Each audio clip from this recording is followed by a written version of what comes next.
The time to learn how to use your fire extinguisher is not when you discover a fire, but if the time does come, remember to pass. P. Pull the pin.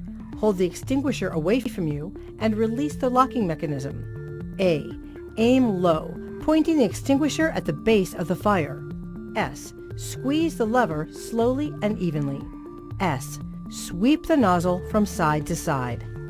You will see different categories of extinguisher, but combination fire extinguishers that can put out anything from an oil to an electrical fire, labeled ABC, are best for home protection because it's hard to predict what will be burning.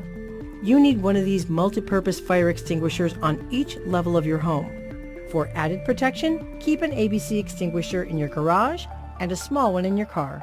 And a small extinguisher specifically for kitchens should be mounted on the wall. Consumer Reports tests show that heavier extinguishers deliver retardant more quickly and for a longer time. So buy the largest ones you can comfortably handle.